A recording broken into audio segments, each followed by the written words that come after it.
pre-health professional, community colleges, universities, post-bacc programs. Anyone that wants to join is welcome to. One of the best things about our sessions is that they are virtual, so you can join from anywhere. They are typically from 5 p.m. to 6:30 p.m. PST, and also on Saturday mornings, typically starting at around 10 or 11 a.m.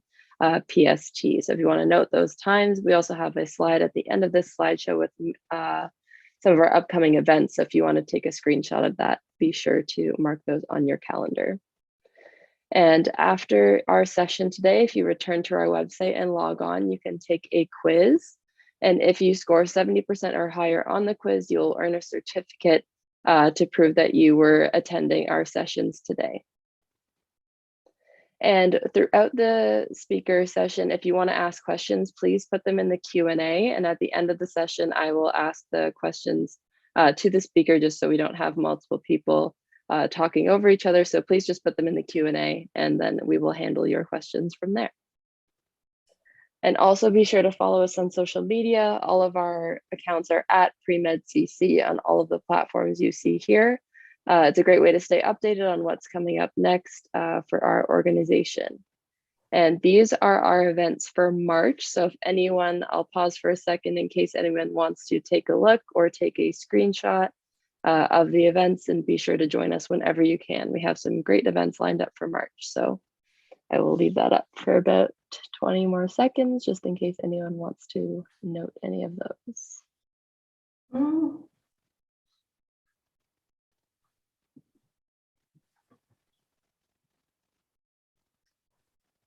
Okay, I'm going to stop sharing my screen and I will introduce our speaker for today. So Dr. Arias earned her BA from the University of California, Santa Cruz, and completed her coursework for her MPH at the University of California, Berkeley. Dr. Arias attended medical school at USC and completed her residency in obstetrics and gynecology at Los Angeles County USC Medical Center's Women's and Children's Hospital. She also served in the National Service Corps in Merced, California, where she directed the Sweet Success program for the multidisciplinary management of diabetes in pregnancy. She is a member of the Alpha Omega Alpha Medical Honor Society and a recipient of the Leonard Tao Humanism in Medicine Award. She has received teaching awards from students for teaching in each of the 4 years of medical school, as well as multiple awards for teaching in the OBGYN residence. She currently holds 2 faculty positions at the University of Southern California.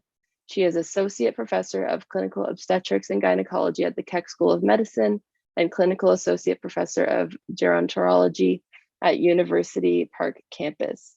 She also serves as Associate Dean for Educational Affairs and Chairwoman of the Admissions Committee for the School of Medicine. She is a consultant on policy matters at the national, state, and local levels in matters that relate to women's reproductive health, as well as healthy aging. In this capacity, she has been recognized by the U.S. House of Representatives, the California Legislature, and the County of Los Angeles. Her clinical interests include breast disorders, contraception, and menopause, and public health interests include the provision of healthcare for marginalized populations. So thank you for joining us today. Holy cow, Trinity, that's the longest introduction I think I've ever had, but thank you, it was lovely. I'd like to start off by telling all of my participants today how important you are to me, and how important you are to the rest of the admissions deans in the state of California, at least, because I know all but 2 of them personally, and I'm friends with all but 3 of them. So let me tell you, when I speak, I'm not standing out alone in saying that there is nothing more important to all of us.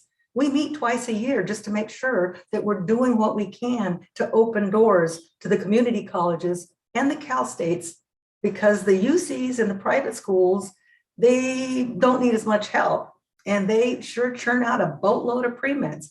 And yet I get about 9,000 applications every year. And the number of applications I get from those schools, from the CCs or people who started out there, and the Cal States is not representative of the amazing people that I know are studying there. So I'd like to start by telling you a couple of things about me so that you can see where I'm coming from and believe me when I say that you are important to me. First of all, as you heard, I went to UC Santa Cruz, a school famous in the 70s for having no grades. And I don't mean pass fail either. I mean no grades. It was either pass or no record, gone. It was amazing, but not hard to apply to medical school with no GPA. People are like, what's your GPA? Nothing. It often doesn't fly with admissions deans. So the other part of my challenge was that I did not become a doctor for the love of science, let me tell you. As a matter of fact, I didn't take a single science course until I was a senior. So that was not normal, but there was a reason for it. And the reason is I actually didn't want to be a doctor. I had no interest in science.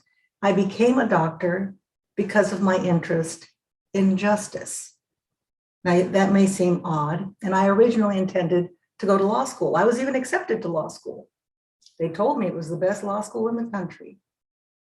But ultimately, I decided that justice cannot be served if whole populations of people are disproportionately sick or dead. You can't have justice if you're dead. So reluctantly, I set out to take all my pre-med requirements my senior year. I am not recommending this, by the way. And it was, of course, 1977, different times. Now, some of you may be thinking, well, yeah, she started off at a UC. Yeah, UC Santa Cruz isn't known for churning out pre-meds. I'll tell you that, even then or now. But the reason I had a chance to go to college at all was because of a miraculous little blip in history called the War on Poverty. It was 1968, and because of the policies set forth, however briefly, in that war on poverty, I was allowed to go to college. Otherwise, I would still be in the Central Valley where I'm from doing field work, which is what I was doing at the time, and cannery work. Now, that said, I told you I didn't like science. I actually hated chemistry. Hate chemistry. So if you don't like chemistry, you're in good company. You don't have to love chemistry to be a doctor. But you do have to take chemistry. If you can get a B, hallelujah. But even if you get a C, especially in organic, join the club. I would say that that is the most common grade for people who actually matriculate into medical school. So don't take that as a sign that you're not going to make it. Now, I've told you a little bit about my background. That's why I got an MPH, because I didn't take any classes till I was a senior. I couldn't apply until later, which brings me to my first point. If ever there was a thing that people do that causes them not to have an application that I'll be able to interview, it's that they're in a big rush, in a big hurry for some reason. Even though, heck, USC Med School, we've been here for 140 years, and I'm pretty sure we're still going to be here when you put together a good application. We're not going anywhere. That said, people in a big rush do a couple of things that cause their application to not shine the way it might. They take all of their science classes in gigantic clumps so that they inevitably don't have enough time to do well enough in each of them to get a GPA that's considered competitive. Now, yeah, don't do that. And for whatever you do, even if you're only taking one science class with two others, and I'm not going to finish in time. It's not about finishing. It's about making an application that can get you an interview. And one of the most important ways you do that is show good judgment. It's not good judgment to overload yourself if that's not going to get you A's. If it gets you B's and that's all you ever get, that's a 3.0, and that is hard to overcome. I will add as a saving grace that trend, in other words, your year over year GPA is just as important as whatever your GPA ends up being, as long as it's at least over 3.0. If you finish strong, that counts for a lot for all of us. I'm not just speaking for me, but for all of us admissions deans. So remember that you are not doomed because you had a faltering start. You will be at a disadvantage if your trend is the other direction. That's why you shouldn't do what I did. But then, of course, I didn't have any grades, so maybe it was less of a concern. Now, the next thing I want to tell you is There are 15 boxes in the application dedicated to your work and activities, often called extracurricular activities. I'm going to tell you something right now that you are not going to expect. Are you ready? I don't care about your extracurricular activities. You should care about your extracurricular activities. They're not for me. They're for you. They're for you to expand, explore, gain new insights, have something to talk about when you get interviewed. If you don't do things that allow you to make a compelling narrative based on facts, how can anybody believe you? You can say, I'm committed to helping others, but if we don't see any evidence of it, how do we know if it's true? Now, yeah, it would be great if I could detect all of the personal qualities that I'm looking for by just, it would be, you know what would be really good? If we had a genetic marker for all of those personal qualities, then you wouldn't have to do anything. We could just send you a swab and you could go on your cheek and put it in a test tube, you'd send it off to the lab, and then it would come back and tell me, oh, this person, altruistic. Yeah, look at that band. Whoa, communication skills. But that's not the way it is. And that's why in your application, use the work and activities section to support your contention that you possess the personal qualities required in a physician. They're called the core competencies. If you tell me that you're a good communicator, I have no way of knowing that. But if you write a narrative in your personal statement and you write well about your experiences and have somebody check it for grammar, then I see you have power of written language. And if everything else looks good, I'm going to invite you to interview to see if you have power of communication in the spoken language. Which brings me to my next point. I told you already, the gimme here was communication skills. In fact, there are a lot of people who are really good at the sciences, but they lack communication skills. They're not going to get into med school either, no matter how good their MCAT is and no matter how high their GPA is. Isn't that weird? Whereas someone who can communicate has power. That's a strong power. In fact, there's nothing more powerful for a physician than the ability to communicate. Which brings me to part B of communication skills. I wonder if any of you would be surprised to learn that 80% of the people I've cared for in my career don't speak English. How about that? And I think you can probably guess what language they do speak. So if you're trying to thinking of something to do to fill those empty afternoons between, I don't know, whatever you're doing, there's something I can strongly recommend, because every syllable that you learn of Spanish is going to be a blessing to somebody and their family, even if you never become fluent, because you will at least be able to provide a small comfort and reach out to that person in a way that a translator cannot, even if you're using one. Okay, so that said, communication skills, that's what we're looking for. Now, I glossed over the elephant in the room, talked about GPA a little. Let's talk about, you know what? Yep, the meanest cat ever. The MCAT. I told you earlier, I took the LSAT to go to law school. That thing was a piece of cake. I had the best score I ever got on a test. I think that's why I got into that law school. And you know, they don't interview lawyers. You know how they pick lawyers? If you're the best law school in the country, they line up all of the LSAT scores at that time. And they just lop off. How many law students do we need? 100? Okay, boom, they just take the top one. Second best law school, they just take the next best because they know the others went to the other school. In fact, the easiest thing on earth is to be an admissions dean for a law school. You don't have to know anything except what number your school is, and then you line up the list. It's a little more complicated than that, but not much. But the worst medical school in the country is still looking for the core competencies that I've just started discussing, the ones that you have to show in your application to convince people to interview you. Communication skills, compassion. Now, how do you show compassion? There are a couple of ways. You stretch yourself outside of your comfort zone. Do something that is challenging to you. Nursing home, that's challenging work no matter what. My mother was a nurse's aide in a nursing home for many years, and I would go with her to work and see that it was hard work, The only advantage she has was at least it was indoors, which most of my relatives were not working indoors. But it was hard work. If you stretch yourself, I'm not saying that's the only way you can stretch yourself, but caring for marginalized communities is hard. Special needs kids, people in distress of all kinds. If you can do that, it gives me a hint that you might have compassion for others, even those perhaps different from yourself. I need people who can collaborate with each other. I often see leadership all over an application, which is fine, but leadership is just one component of what we're looking for. We're looking for somebody who knows when to lead, when to follow, when to get the heck out of the way and let other people do those two things. That's teamwork. And that's what medicine's all about. Not a solo sport, definitely a team sport. I'm looking for people. Heck, I'm looking for all kinds of people.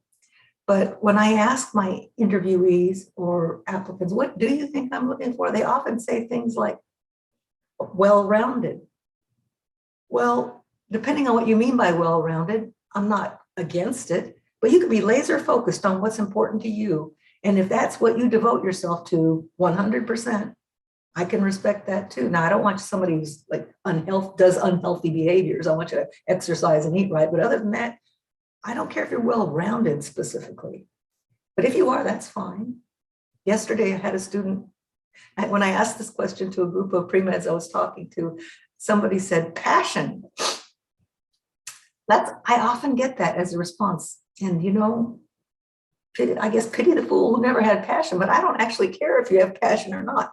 I do care for a few other things. I mean, you know, after all, I admit, you heard, I'm a gynecologist. You know what passion means to us?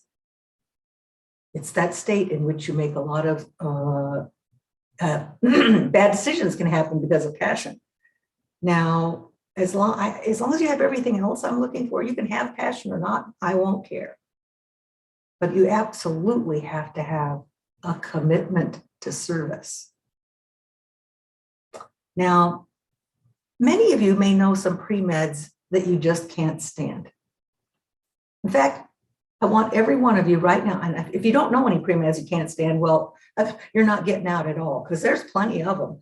In fact, some people would say that the majority of them are insufferable. Now, that said, let's do an exercise. I want everybody here, all my participants, take a moment to picture in your mind's eye the pre-med that you like the least. Can you do that for me? It shouldn't take long. So many to choose from. Okay. You got them? You got them? Okay. I'm going to describe them for you. Yeah. I can describe that person even though I've never met them. Are you ready? They're an arrogant son of a gun who thinks that getting into medical school is a reward for how brilliant they are. That's right.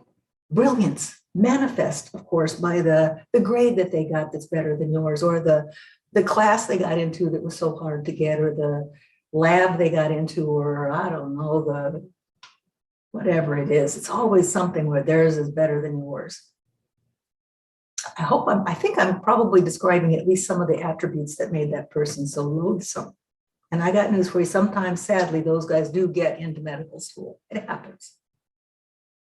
But there will be justice. That's right, there will be justice.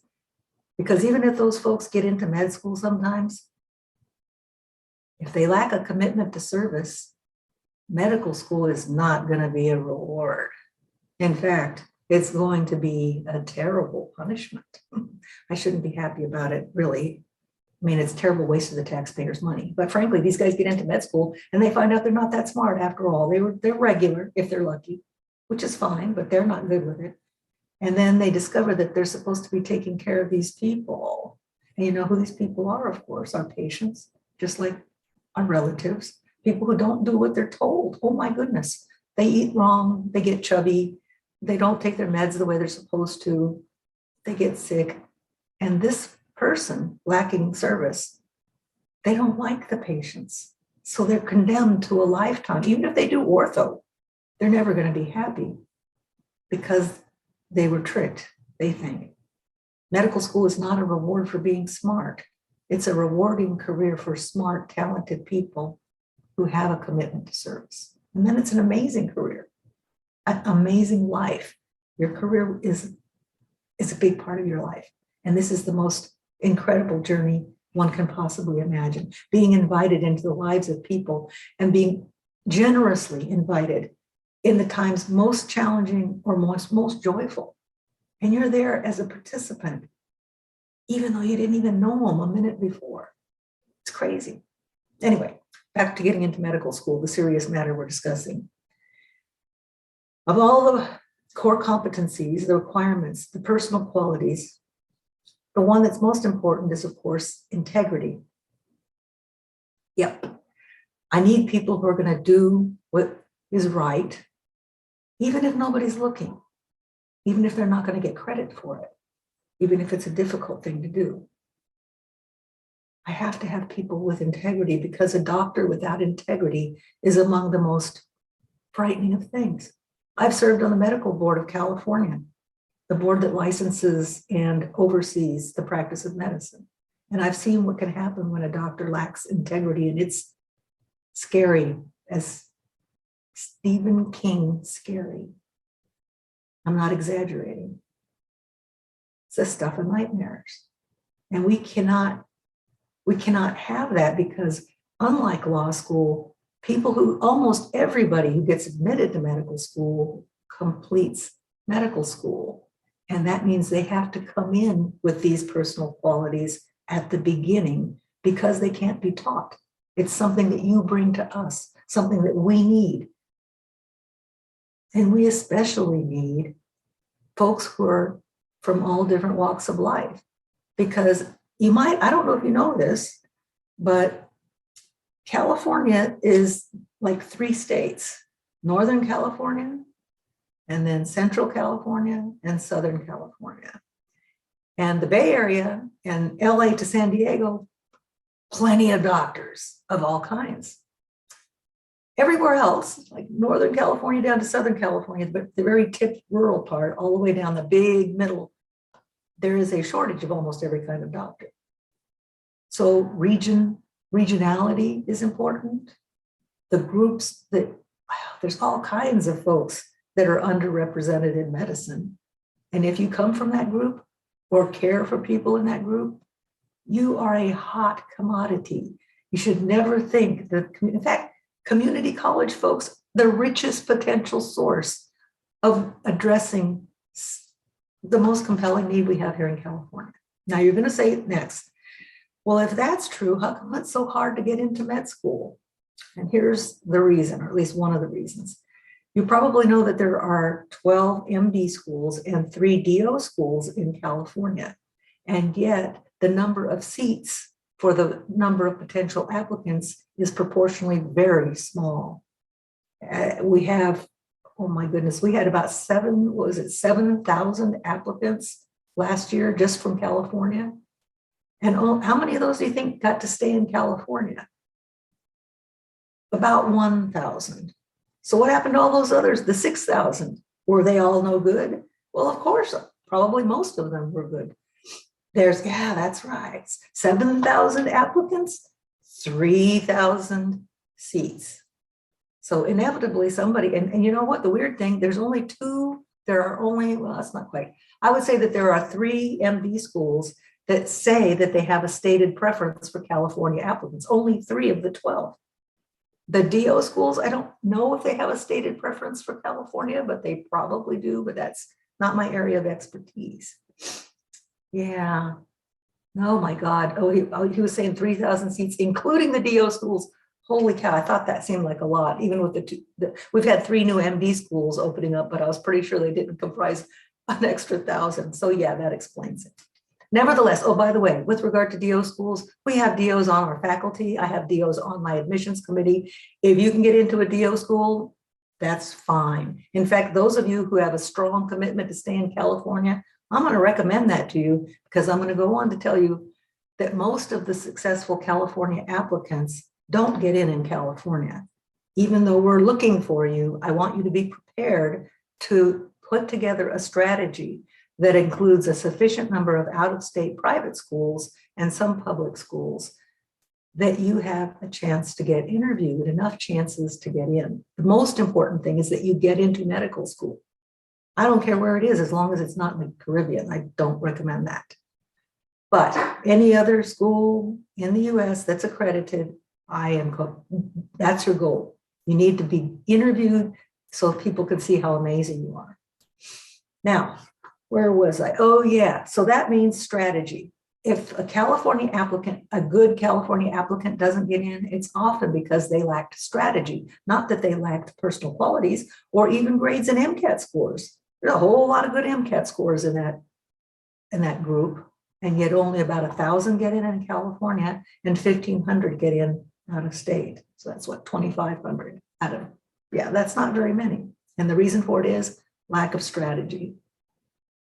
There's a few strategy errors people make in addition to not applying to a sufficient number of out-of-state schools that are a match for their stats and mission. That's the two things you're looking for. How close am I to their stats that appear in the MSAR, the medical school admissions requirements, required reading for every applicant?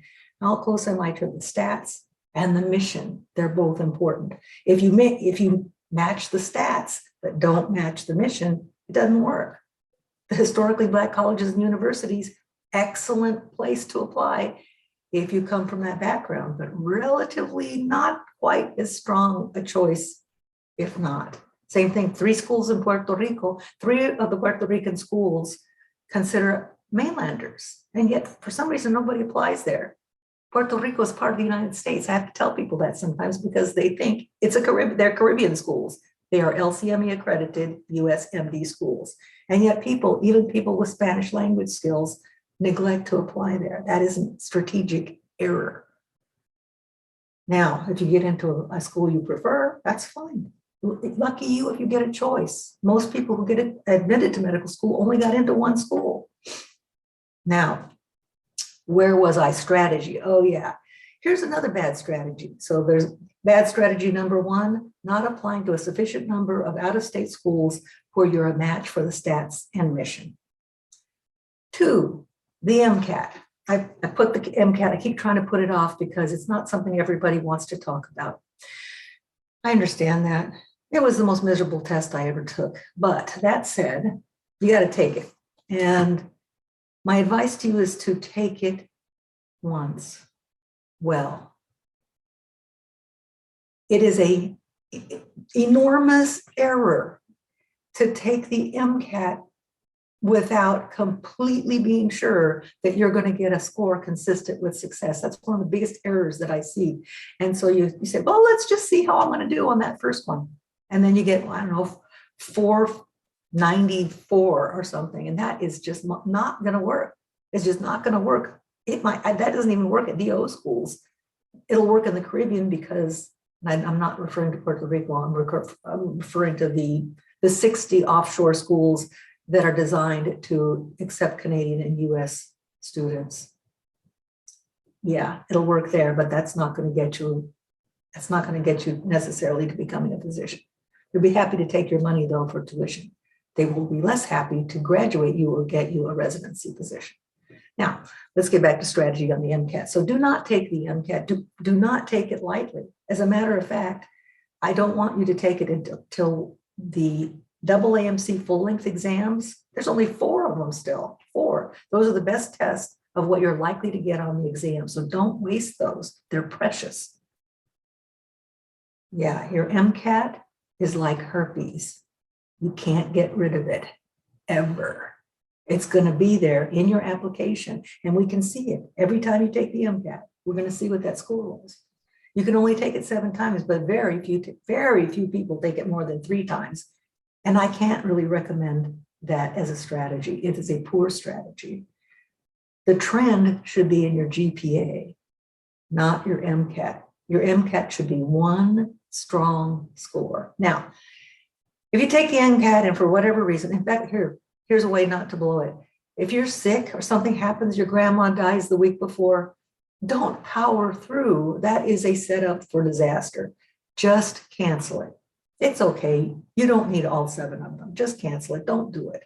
If you're driving to, let's say you wake up for the MCAT and you have a terrible headache. Don't take it. Cancel it. Let's say you get into the MCAT and there's a lawnmower, power mower outside the Prometrics unit or some other distraction that you just can't, first of all, on your way out, complain, and then void your exam. Do not score an exam that was taken under difficult circumstances. It's just not worth it. I know you paid money. I know you studied hard. It's still not worth it. So those are my 3 recommendations about managing the one MCAT. And if you do blow the first MCAT, do not take it again until you're going to more than compensate for whatever happened the first time. You may not be aware of this, but the AAMC for decades has told us that the best way to assess MCAT scores is to average them. So if you have one stinky score, it's always going to be there. And even if they do, even if they don't do what the AAMC says, it's just hard to not see it in the middle of your application. It sits there like a big cow pot. I think you get my point now. So we talked about MCAT, we talked about GPA, we talked about the core competencies. We talked a little bit about how to make sure that your work and activities section is there to support the reality that you have the core competencies. There's evidence that you have them. Now, letters of evaluation. Letters of evaluation. Every time you take, especially a science class, you need to start cultivating, thinking forward to perhaps needing a letter of evaluation. There's a link. If you type AAMC letters of evaluation, you will go to a place where there's a link that you can send your evaluator that will help them write a better letter. Now, that said, in order to get a good letter, they have to know who you are. So that's one of the ways that we know that you are able to communicate with people very different from yourself, because old people run the world. And if you can't talk to old people, you're going to have a short, sad career. So inevitably, almost inevitably, the people who teach you are older than you or a different generation. And if you can communicate with them, express yourself, learn from them in office hours or other places that are appropriate for your training, that shows us something more than just what they write. It shows that you have those abilities. So take it very seriously and cultivate your professors, because you're going to one day need probably at least 3 letters of evaluation, probably at least 2 of them from a science professor. Which brings me to point number with regard to letters of evaluation. Some schools let you submit 10 letters of evaluation. Don't do that. I mean, I don't have 10 people that I think could write me a strong letter of evaluation. I can't imagine how somebody in your position is going to have 10 strong letters. And it's just not worth the risk. Just send the best letters you have that meet the letter requirements of the school that you're applying to. This is another error made quite frequently. Don't do that one. That's an unforced error.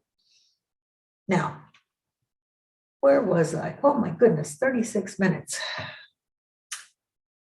Yeah, I have what else do I need to cover? What have I forgotten? I got GPA, MCAT, letters. Why are important most of all? Do we like people from, I had some, what was it? I had some questions that I was asked to respond to, and I think I want to take a look at those. Somebody, oh yeah, there is no disadvantage for a community college person at all. And in fact, they are the focus of the UCs, Stanford, and USC. We are especially motivated to have community college applicants and Cal State applicants. And let's see what else. Oh, I already addressed that you must not take more STEM classes than you can get A's in. That is the criteria. How many can you take and get A's in all of them? I would rather have you withdraw from a class than get a C in it if you can possibly avoid it. I don't get a whole plate full of W's, but I'd way rather see that than the alternative. If you're working, same thing. Everything that distracts you from studying means that you have to space out your difficult classes so that you can get an A in them. The goal is an A. Many schools, especially those in California, do not actually have requirements. We haven't had prerequisites for like 10 years now. I got rid of those as soon as I got this job. Boy, that was fun. I was saying earlier that how much I disliked chemistry. You have no idea how much fun it was when I opened up the MSAR page that has our school on it. I looked at it and I saw all those little green check marks in the required classes. And I looked at this little thing on the side that said edit. I clicked on that tab, and you better believe my mouse was flying through those things. Boom, boom, boom. Yeah, that was fun, I have to admit. No, but even though those prerequisites are not yet necessarily required by individual schools, the preparation for the MCAT generally means that you're going to have to take most of those things, unless you're extremely good at studying biochemistry by yourself, which I can't imagine, but maybe there's somebody out there. So take the classes, do well in them. That's the core content that you can later brush up before you do the MCAT. I don't care where you take the prerequisites. I don't know if anybody else does, at least in California. There's some fancy schools back east that don't like community colleges, but that's not California. Let's see, medical schools, oh, no, that's it. I already mentioned failing. If you fail a class and repeat it, you are not going to necessarily, those two grades will be averaged together. So if you get an F and an A, it'll average out to a C. So do your best to get no Fs. Those things can really make a hole in your GPA. But even if you take it and get an A, your overall GPA will be the addition of those two scores, even if your school doesn't do that. When AMCAS calculates your GPA, it will be different. In fact, go to AMCAS and put your grades into the grade calculator and look at your year-by-year GPAs to see what we're going to see when I look at your application. Clinical experience, shadowing. Let me mention, there are some people that just shadow for hundreds of hours, and I don't know what the heck that's all about. There's no need to shadow for more than, I don't know, 40 hours is good, as long as you're shadowing somebody who's taking care of awake patients in an outpatient setting, particularly good if it's outpatients that they know, like general internal medicine, pediatrics, family medicine is excellent. So if you have 40 of those hours, you don't really need any more unless you, for your own entertainment. But you do need clinical experience, and whether it's paid experience or volunteer experience is no difference. You just need some evidence that you know what you're getting yourself into. Because like I said, this is an expensive proposition. I myself I joined the National Health Service to pay for my education here at USC, because it was dang pricey here, even when I attended 1978 to 82. So I paid back with service because I could understand service.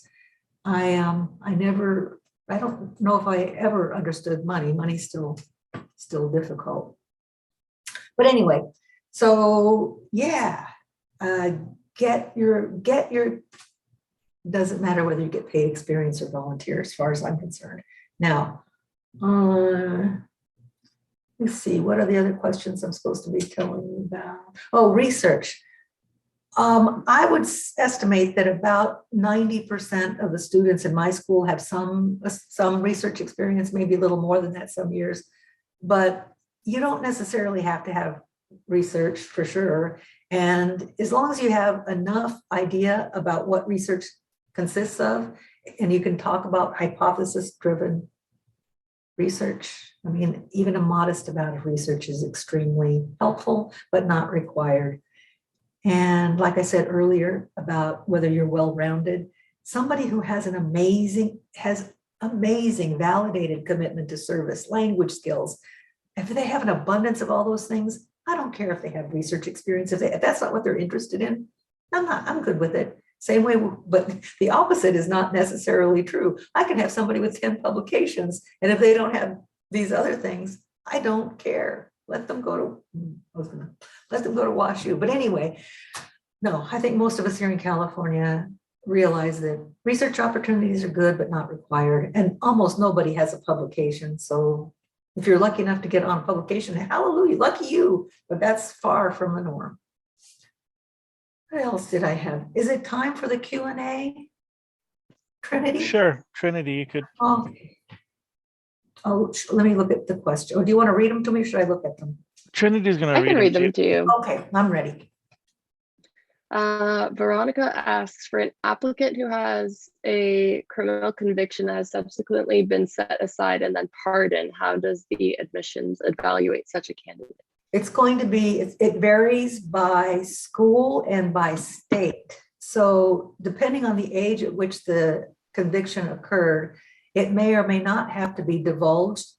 And for sure, it'll have to be divulged for licensing, because licensing does not excuse expungement or many of those things. Or I should say licensing in many states still requires you to report. So with regard to admissions, if it turns out, and some schools, by the way, don't just ask about convictions, they ask about arrests. Have you been, or been, yeah. So there are a range of questions might be asked. And so generally speaking, if a school asks if you have been arrested or convicted, even then you'd be, I would say that would be a difficult situation to answer honestly, even if your lawyer says that you don't have to, you probably, but maybe better not to apply to that school. Or yeah, that's a tough one. Depending on the charge, if it's a charge that has to do with violence against humans or destruction of property, those are difficult things to overcome in the application process. There are some other things, difficult things that happen, but the things that can make people not want to accept you are, crimes against people, animals, or property. Yeah, those are tough. But depending on the seriousness of the charge and subsequent time with good behavior, it's still possible. Difficult, but possible. Oh, that was a hard one. The next question we have is, what do you recommend reapplicants do to demonstrate growth and be competitive for a new application cycle?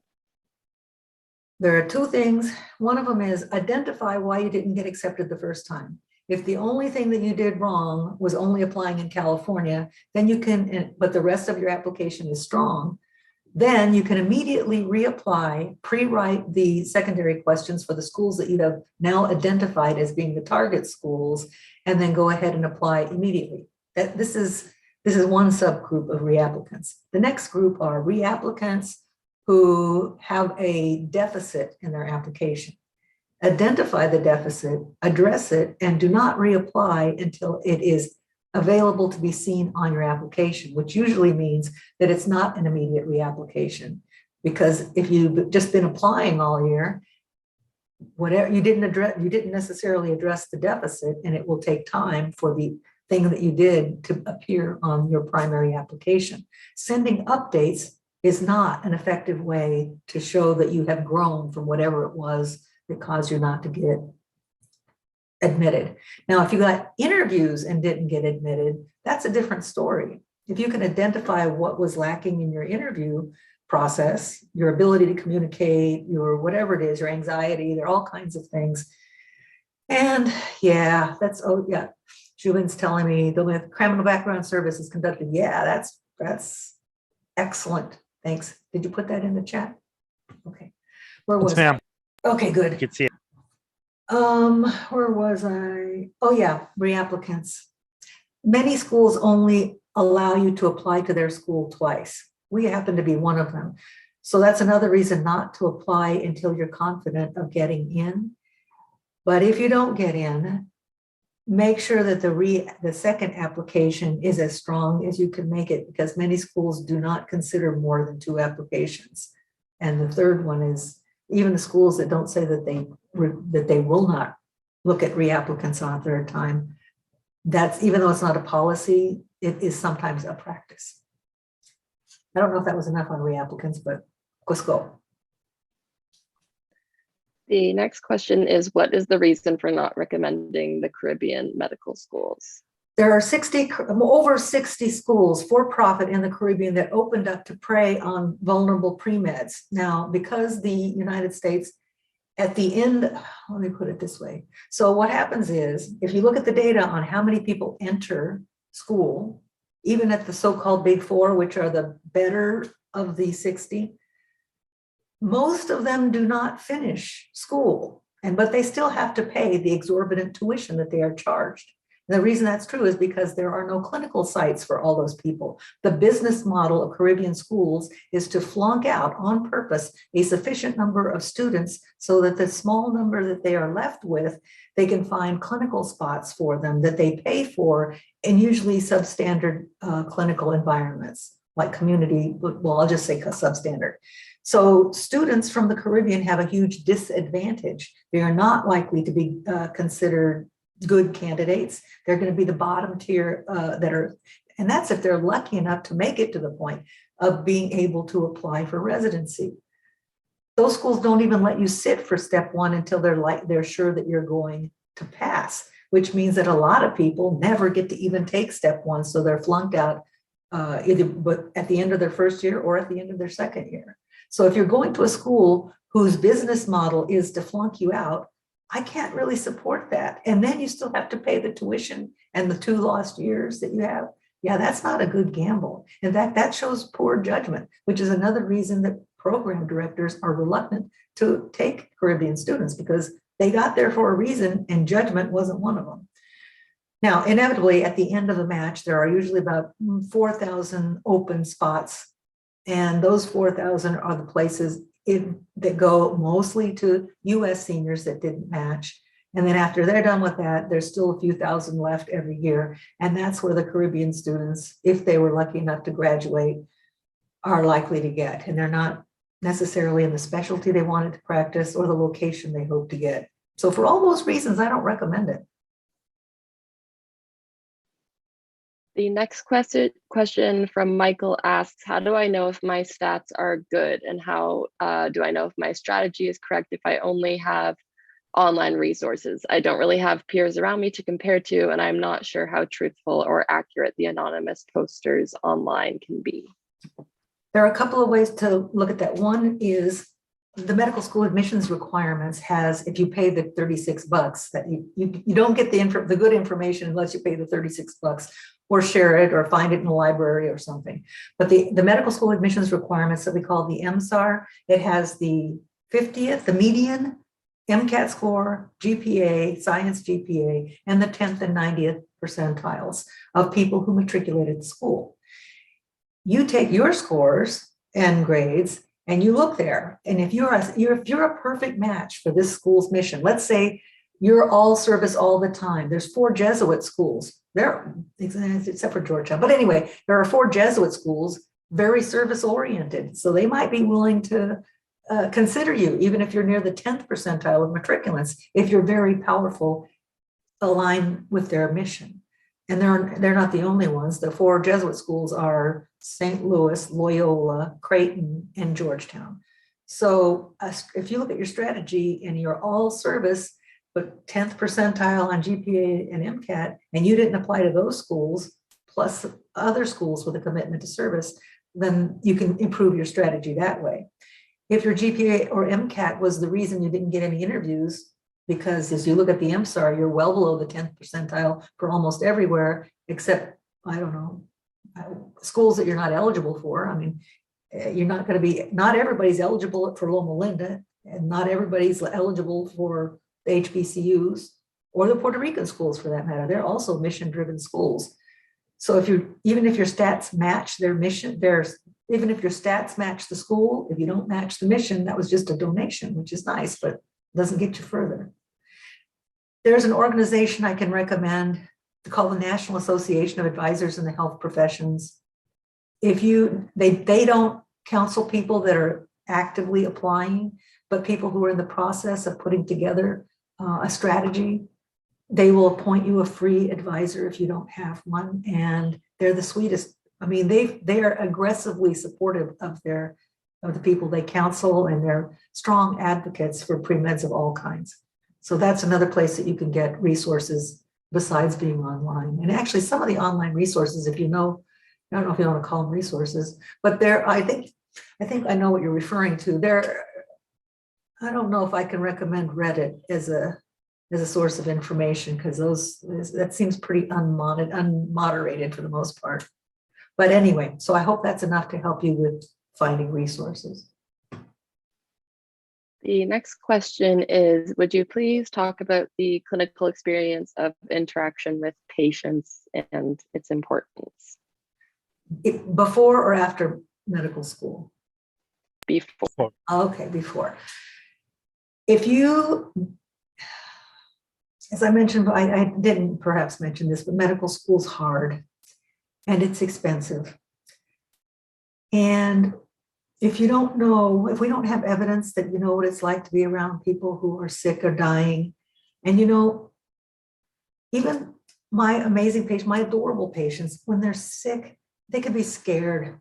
And when you're scared and sick and you're hurting and traumatized, even an adorable person, they might not be that adorable in that moment. They might be troublesome. They might be angry, belligerent, or they could be unhoused, toothless, drunk, high in jail, and pregnant all at the same time. And that combination of things can make people distrustful and difficult.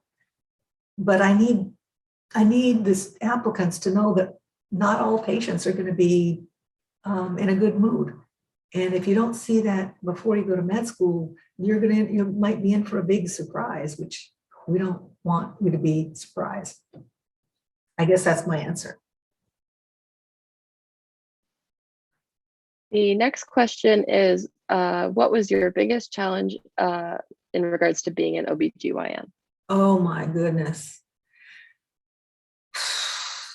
You may not be aware of this, but when a woman discovers that she's pregnant in the United States, the number of times that they're extremely happy is relatively small, certainly less than 50%. And it's hard to make good decisions in a difficult situation, and making sure that people understand the options available to them and helping them make good decisions, even if they're difficult. That was hard. And that happened, as I said, it happened a lot because contraception in the US can be expensive and difficult to use.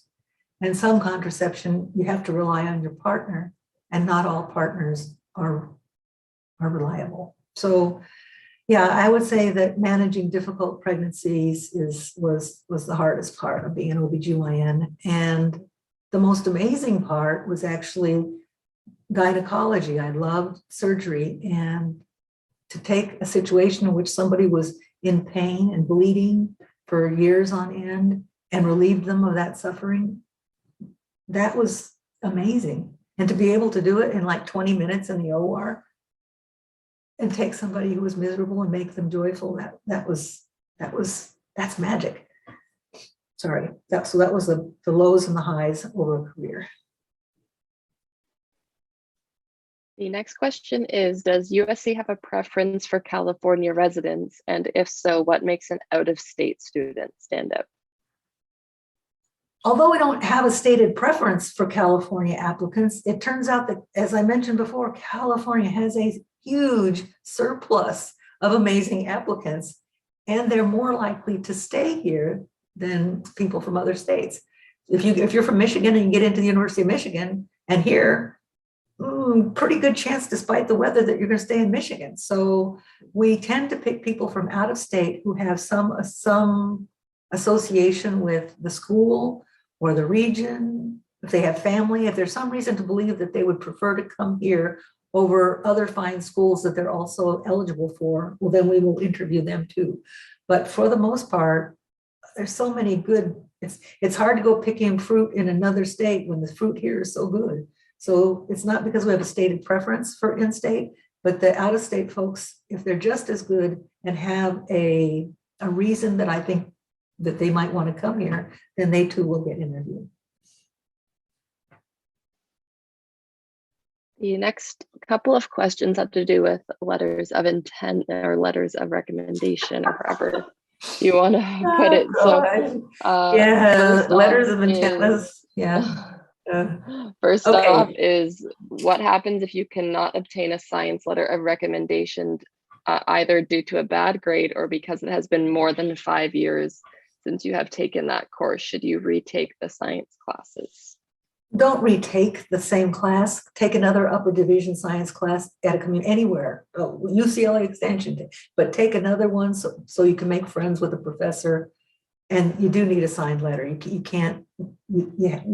I don't know a way around that. Was there another question? I thought I heard my favorite least letter of intent. If we apply for MD, PhD, how many letters of recommendation should we need? I'm going to recommend that you not apply for MD, PhD. We do have an MD, PhD program, but you know what? There are very, very, very, very, very, very few people for whom this is a good career choice for a couple of reasons. I won't go deep into it. MD, PhDs were developed because of the NIH's perception that there was a disconnect between science and the practice of medicine clinicians. So they were dumping a boatload of money into projects that were interesting to PhDs that had no chance of ever becoming fruitful for the general population. So they thought they could send a sort of a small amount of money to medical schools to get them to open up these programs. This happened, it must have been the mid-90s. Their theory has not shown to be it did not tend to, how do I put this? Most people who actually graduate from MD, PhD programs do not run labs, do not actually even use their PhD. They are mostly they become clinicians, which is fine. But that seems like a large waste of everybody's time, because the additional 6 years to get a PhD at Caltech, if you're eventually going to practice rheumatology like other rheumatologists, it offers no advantage, and it certainly is a burden on the student as well as society, because it's expensive to train somebody for them not to use that. And it's not even their fault. It's part of the natural growth process. And it's also true that the amount of money available to open labs or run them has diminished over time, so that the odds that anybody can do the theoretic thing that these programs were developed for is really small. I don't know. I wish I could ask them what it was that makes them want to do an MD, PhD program, and perhaps I would address that more directly. But I'll simply end by saying those programs are right for a very, very, very, very small group of people. And even they don't end up using it for the most part. One of the final questions regarding that topic is, what does Keck look for in a letter of intent? The only time that I want to see a letter of intent, and I tell this, if you are waitlisted, there are 2 dates at the end of the cycle. One is called PTE, that's the plan to enroll date. And at that point, students who have been accepted to multiple schools have to reduce that number down to 3. Later, there's a date called CTE, or commit to enroll. If on that date, commit to enroll, a student who has been waitlisted at my school would prefer to come to my school than another fine school that had the good sense to accept them in the first place, on that day, if they wish, they can send me a very short, in fact, I tell them, please do not give me an update in your letter. Just tell me, take me, I'll come. That's plenty. If you want to call that a letter of intent, an email of intent with 4 words, that's all I need. And the reason it helps me sort the wait list so that I can see if it gets if it's a week before school starts, I don't want to have to accept 5 people or 3 people and let them think about it for 2 weeks when I don't have that kind of time. So it's helpful to see who would come. So that's what the letter of intent is for, but that's about it. The next question is, are hospice hours viewed as clinical experience? Hospice, yes. That was the easiest one. So I've had hard ones. Thank you, whoever gave me the easy question. Could you see that so far they've been pretty hard. Next is there a GPA cutoff, or do you review applications holistically? This idea of holistic is, I guess I should have addressed that. Holistic doesn't mean that we don't look at your scores. Holistic means your scores are reviewed in combination with all the other elements of the application.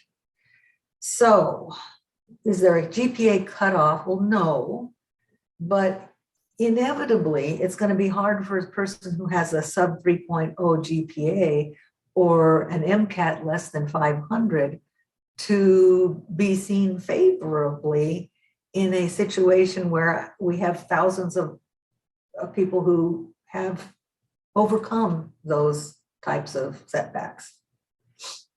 So even though there's no cutoff, I would say that's a situation in which you need to look at trend. Trend is the only thing that's going to save you if you had a very bad start for a very long time. You're going to have to hope that your post-bacc hours are so good that we're going to be convinced that who you are today is not who you were back then. And then you can still move forward. Next is, does USC Keck offer a full scholarship? A what scholarship? A full scholarship. Depends on the year, depends on how many donors I can scare up. Sadly, one talent I have never had is the ability to talk to rich people. I wish I had that, but we have other people trying to do that. And every day we're scouring for more donors for more scholarship money. There are people in my school today who have full tuition scholarships, but for the last 3 years, I have only been able to give 1 or 2 year tuition scholarships. Maybe it'll change this year. Maybe I'll find a billionaire someplace. The next question is, do non-traditional pre-med applicants, for example, people who have been out of school for a long time, have high chances of getting accepted into USC? The average age, I think, of the incoming class is about 26. I think we have at least one 40-year-old. The number, I can't remember if we've ever had a 50-year-old. So generally speaking, the median age is right around 26, and then it drops off pretty well after that. But we always have people in their 30s. There are people in their 30s in every class. So depending on how old you think you are, I guess the answer is sure. We're not going to, depends on the application, not your age. Oh, I should say, you don't get a pass on stuff though because of your age either. So you have to put together an application that's just as good as the youngsters, but your age will not be an impediment. Sometimes it's an asset.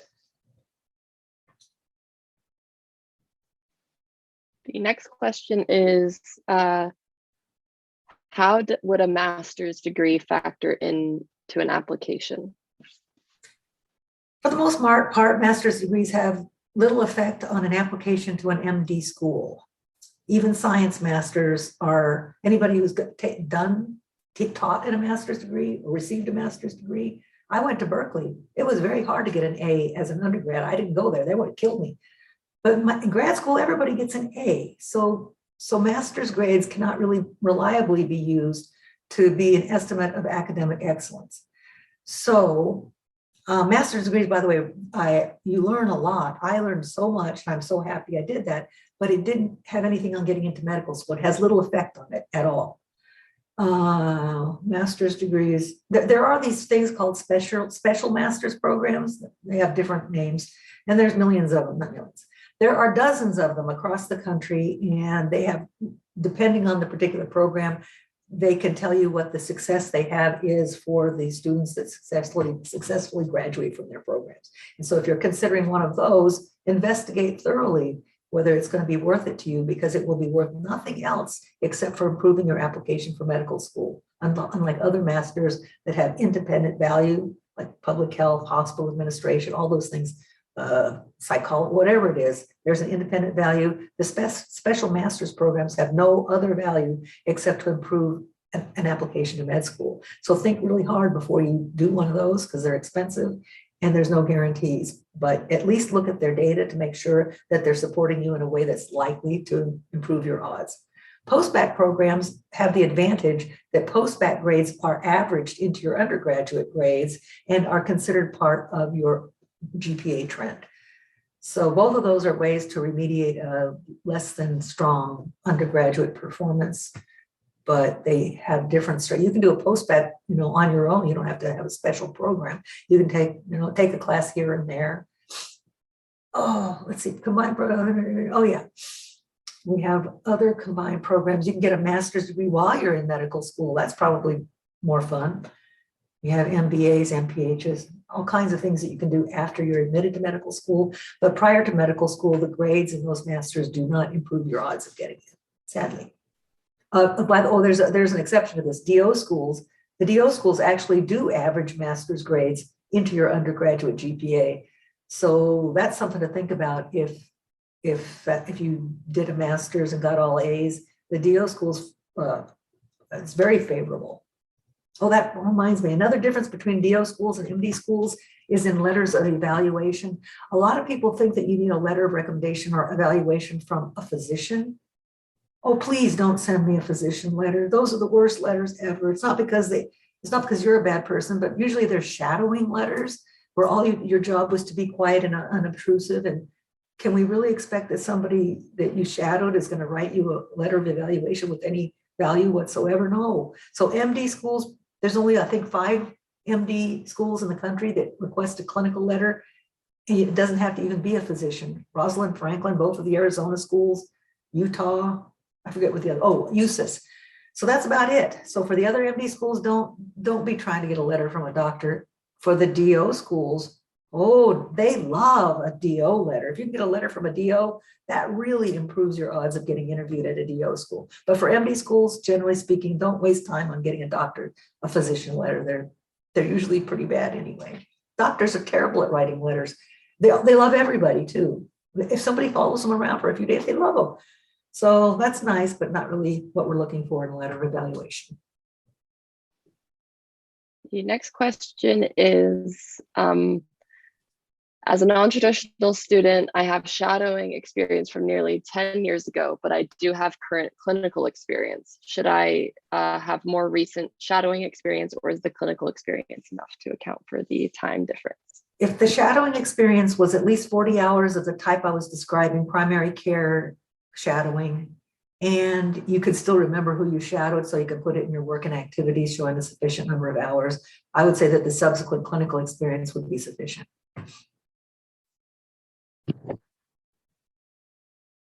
The next question is, does it look bad taking labs online? A lot of lab classes have opened for in-person after COVID, so does it look bad to still be taking a lab class online? I would prefer, everybody I know would probably prefer that you do it in person. Now, I don't have a requirement in my school has no requirements. So I don't care where you do the lab, but my experience at other places is generally they want the labs to be in person if possible. But like I already said, I don't have any prereqs, so. Next is, sorry, just reading that. So would doing a research program in the summer, for example, be enough in terms of research, or would you prefer to see something more focused on service extracurriculars rather than research? It'll depend on the application. If you have to pick one thing or another, I would rather have service, but take the time that you need to put together an application that appeals to the broadest number of schools, not just my school, but all schools. And so if you have a big hole in your application that you could fix, I would recommend generally that you fix it. And research might be one of those holes that you want to fix, because there are schools that might want to see that you have at least some experience in that area.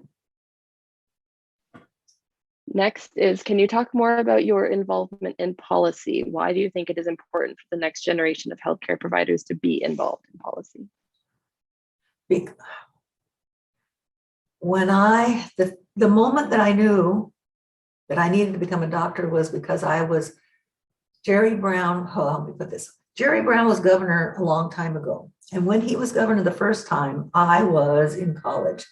And I became a governor's intern in Sacramento. And by chance, pure chance, I was assigned to 714 P Street, which is the Department of Health for the state of California. And I had the opportunity to sit in the rooms where Dr. Lackner, who was the head of Department of Health Services at that time, and others made decisions about where millions of dollars were going to be spent. It was decided by that group of people in that room. It was eye-opening. So if there are no doctors in the room, then these decisions are made by people who don't know what it's like to give healthcare on the ground. And that makes a big difference in how money gets spent. So doctors have to be active and vocal at every level of government to make sure that their patients' voices are heard. At the level of the Senate, this might be surprising, but there was a time in which mammograms, radiologists could write any crazy thing on a mammogram report. I saved some of them because they are completely clinically useless. It took an act of the Senate to standardize and require that radiologists provide clinically relevant information and plans. That took an act of the Senate. I'm not even kidding you. So there are times now, I'm not in favor of micromanaging medicine to the nth degree, but there are big picture things that are important and require that we, as physicians, represent the patients that we serve. And we're the only ones who can do it effectively. That's why. I would just add this. I think a lot of people woke up their eyes at the beginning of the pandemic when we were wearing trash bags for our PPEs and not masks, and having to reuse masks. I'll just leave it at that. Yeah, no, that's why I'm trying not to get into the nitty gritty, because it will make me, gets me tired. But no, even as tired as we get, we have to keep on making sure that we are speaking at every level where our voice is heard.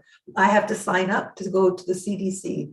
I have to the stuff that you have to do. And let me tell you, working with government is not easy. I'm at a private school. Oh my goodness. My life is so much better because we have all layers of bureaucracy, but my impediments to progress are so much less than what I see in my colleagues at other places. So no matter what, and even though I'm in a private school, we are the private school that has served the public at LA County, USC for 140 years. We have evidence of that commitment to service. Though we are a private school, we have a strong commitment to that level of care. Yeah, tough times. Yeah. Next is, how do admission boards feel about students who have varying levels of mental health struggles? Is it something that could be a disadvantage during the application process? It is not a setback to have mental health struggles. It is a setback to apply if those mental health struggles have not been addressed and are not reliably in control. Next is, how are students who have low GPAs and high MCATs, or vice versa, meaning low MCATs and high GPAs, viewed? The more common of those two is the high GPA, low MCAT combo. And depending on how low the MCAT is, there are still schools where you will be, that you can apply to. That one's common. And as long as there's not a string of low MCATs, a string of low MCATs is hard to overcome.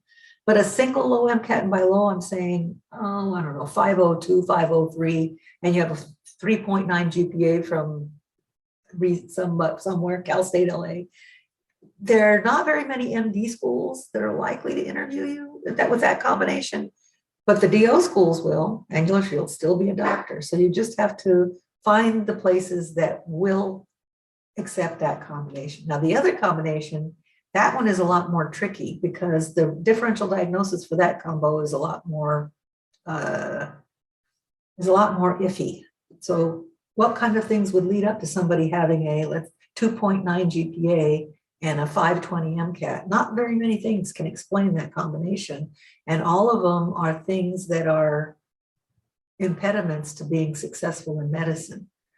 You need to have a sustained period of academic excellence in order to do well in medical school. And if that is not showing on your application, it doesn't matter how smart you are.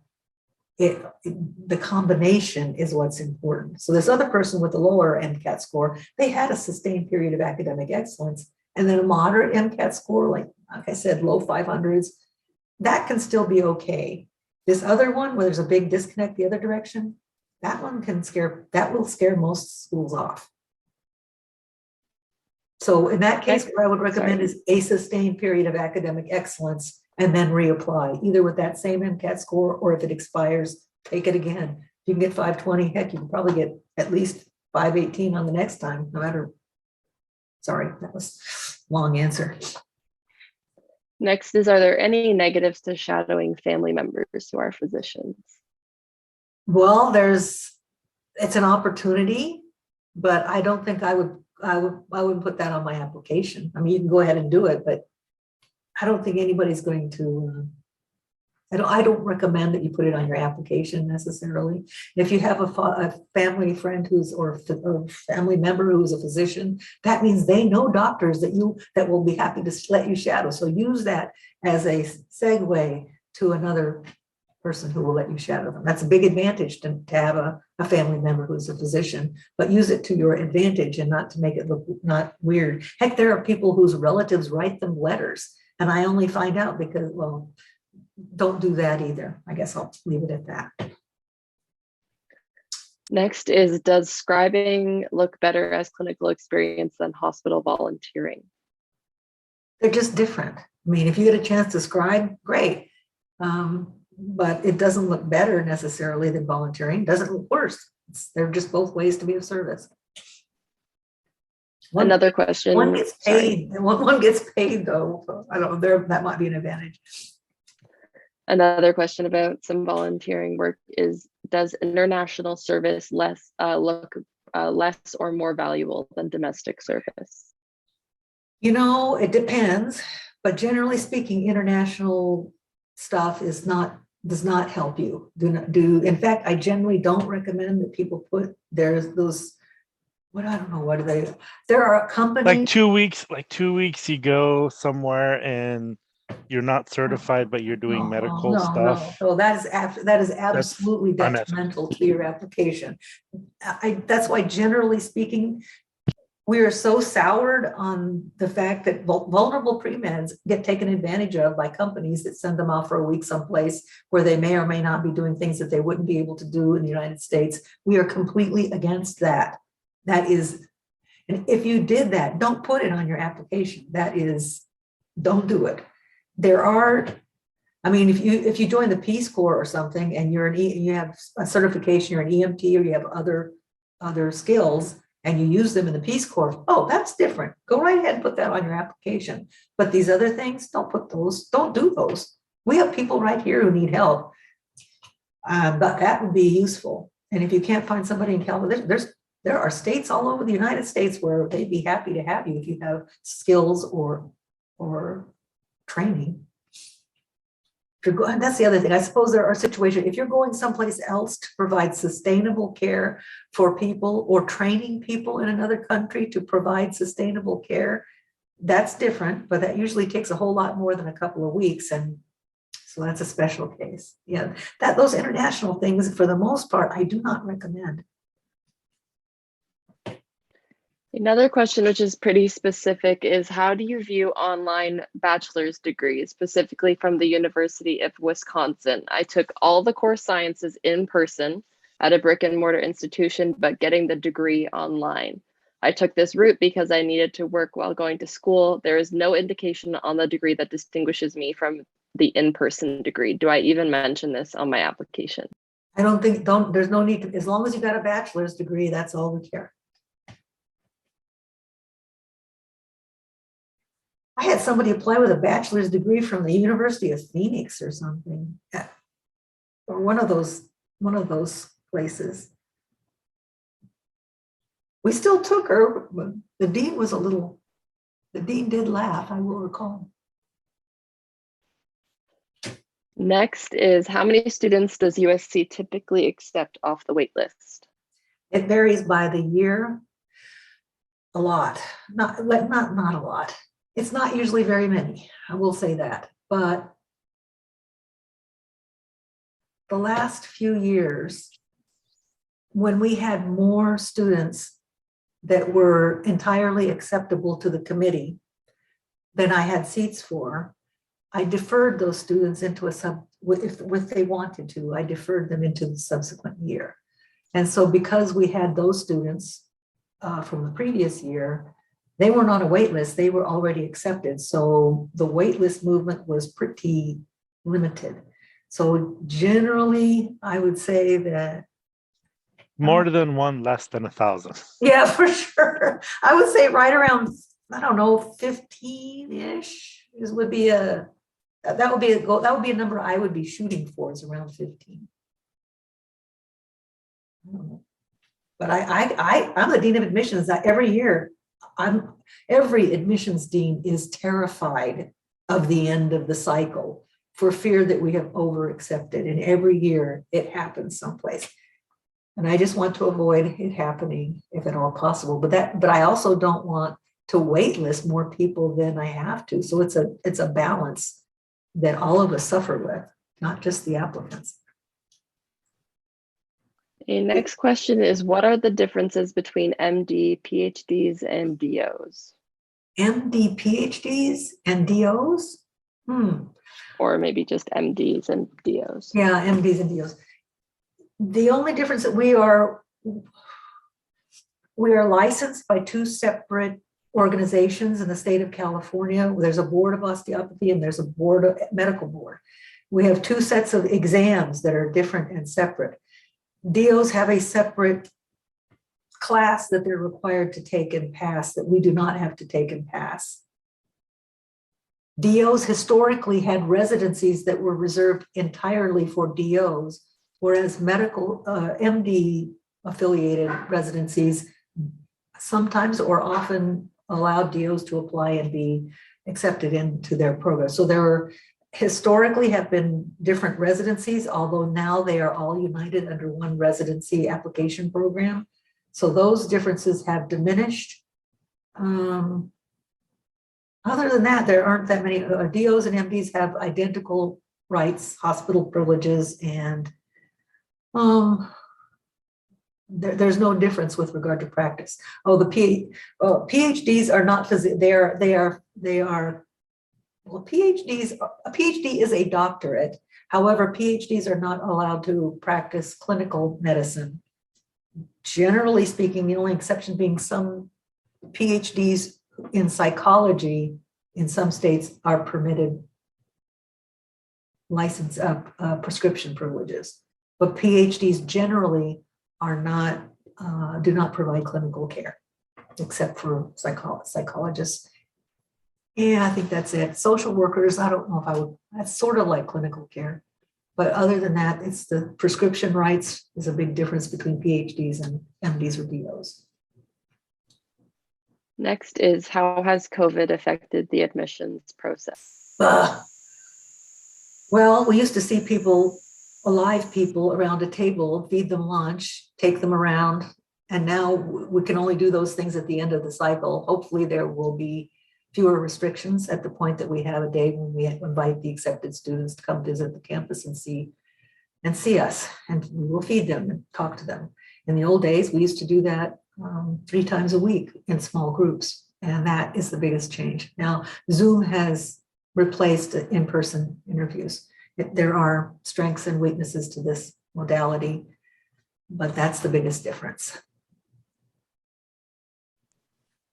Another question is, do most students match into residencies they want from USC, and are there any clinical partners at USC? Almost everybody matches. Almost everybody matches into their preferred specialty. There will inevitably be a few students whose reach extended past their grasp. That happens everywhere.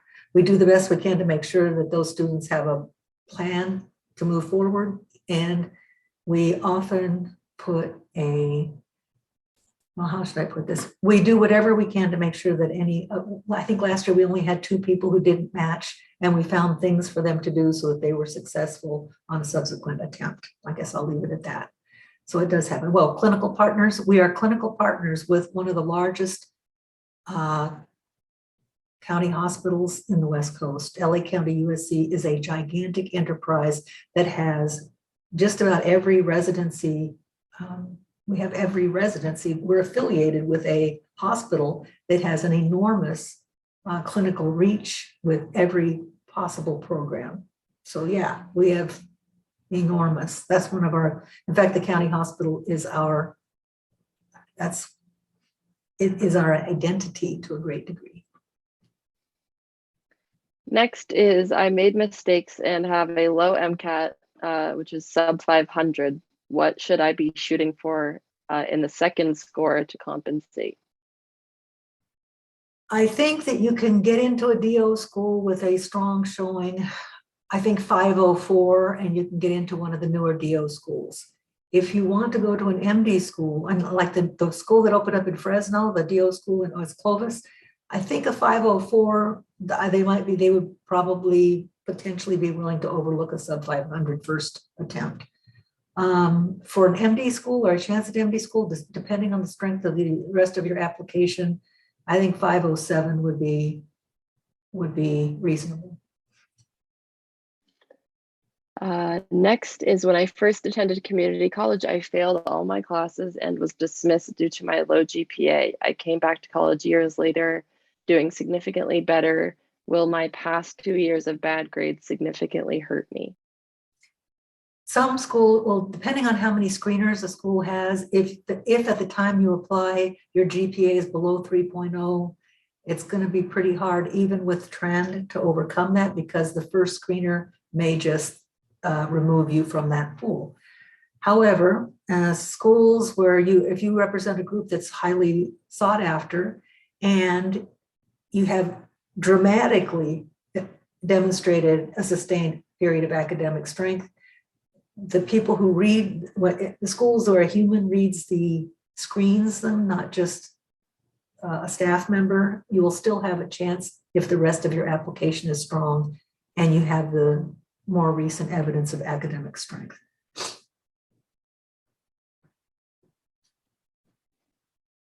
Next is, what is your favorite part about working with USC medical students?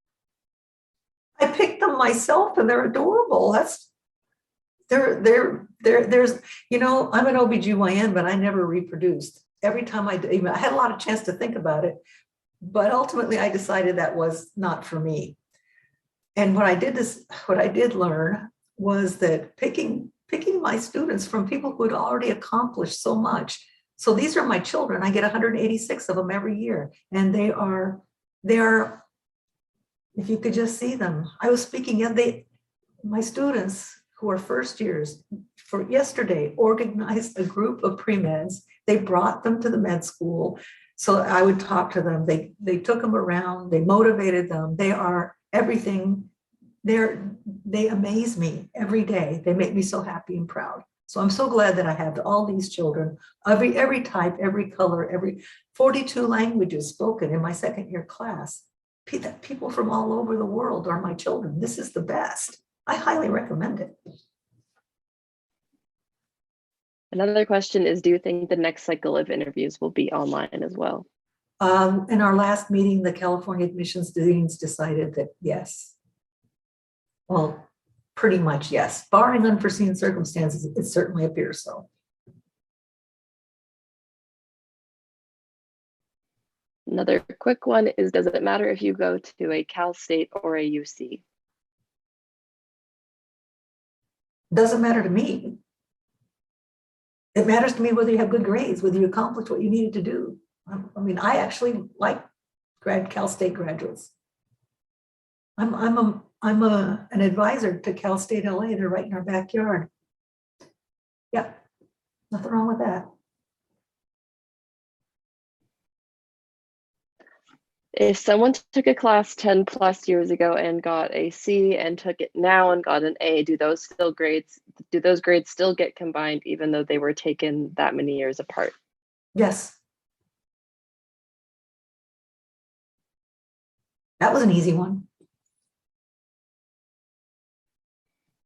Another question is, what would be a good way to make yourself stand out when you are applying to very competitive medical schools such as USC, Harvard, or Yale? You don't want to stand out. I don't know where people get this. I guess that everybody says that, but stand out usually isn't a good thing. You want to stand in. You want to stand in. You want to remind the reviewer of their favorite students. You want to have personal qualities, articulate your narrative, support it with evidence, and remind them of their favorite students, the people who inspired them to teach. So stand in by presenting them clearly your best self. This idea that you got to go, I don't know, do some weird thing. I mean, if you actually do some weird good thing, that's fine. Tell them about it, but you don't have to do anything to necessarily. Most of the people that get into amazing schools are amazing in the ways that I just described. They're people who inspire us to be better doctors, people who inspire us to be better teachers. If you ring those bells in our head, in our minds, then we're going to want you. Next is, does USC consider if family members have also attended USC previously? All connections to the school, for what I know, every school looks at candidates with regard to how likely they are to want to attend as much as they are all these other things. Generally speaking, people who have a connection to the school will be more likely to attend. If everything else is fine, there's no reason why we would not consider them a good candidate. So it is not a disadvantage to have family members who attended or who teach. Those are all things that make it more likely that that candidate will attend. And as long as they're just as good as the other applicants, maybe even better, because we're hoping that somebody with all the resources of being the child of a physician should probably be doing really, really well. So they don't get a pass on any of the other stuff. If anything, we expect a lot out of them. And so, yeah, that's how we look at those. There are 3 more questions. So the first one being, are there any good suggestions for reading materials for pre-meds, like books or resources or anything? There's a lot of them. The main thing I would want you to do, if you have spare time, if you want to read something. When I was in Merced, a lady who was a writer came to Merced and wrote a book called The Spirit Catches You and You Fall Down. It's about a little kid. Oh boy, so yeah, beyond, yeah. So there are many books. I'm in that book, so that's one of my favorites, but it did become required reading at medical anthropology classes all over the country. But there's so many books about medicine. I don't know if I want to pick any particular one. I want to reiterate what I said earlier about if you have spare time, you want to do something, work on language. There it is. There you go. Yeah. So anyway, if you have spare time, reading is excellent. And it's good for cars too, but it's also personally enriching. Like travel, reading is personally enriching. I highly recommend it. I also highly recommend language skills. And like I said, stretch no matter what your level of Spanish language skills are. And like I said, all languages are important, but if you can work on that in your spare time, I would be very impressed. Language skills, especially Spanish language skills at every level, you get extra credit for that at my school. So don't overlook that as something to add to your application. Without regard to your language skills, by the way, all of us can improve. Me too. All of us can improve. We must be getting close to done. I can't imagine anybody still. There's 35 people still here, Trinity. Goodness. We only have 2 more questions. Okay. So one of them is, I came from Mexico 30 years ago and I went as far as 2 years of college, but I did not graduate. All I have to show for is my community college credits now in the US. Would that impact my chances of being admitted into med school? No. You do need to get a bachelor's degree, but that's about it. Next question, someone added one, was how can we show language skills on our application?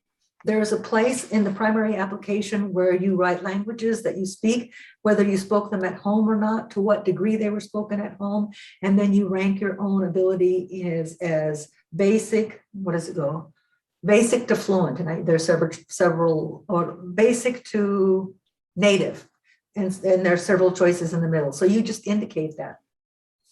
When breath becomes air, that's a good one. And the final question, unless anyone adds any more, is does virtual clinical and shadowing experience count towards clinical and shadowing experience on your application? Not to the degree that in-person does.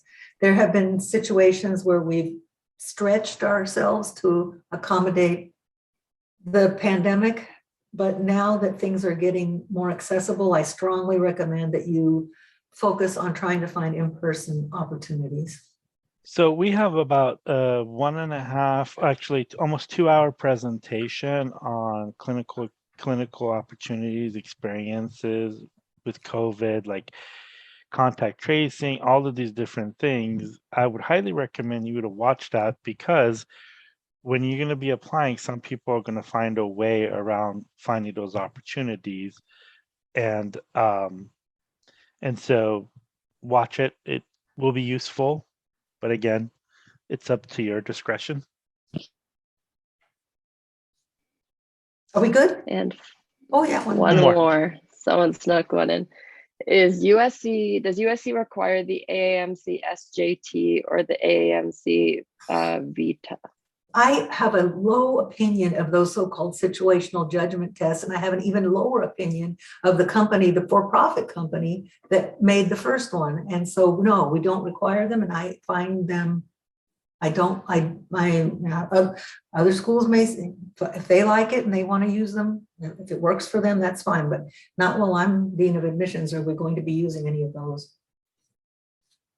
Gee, the last one got me all worked up.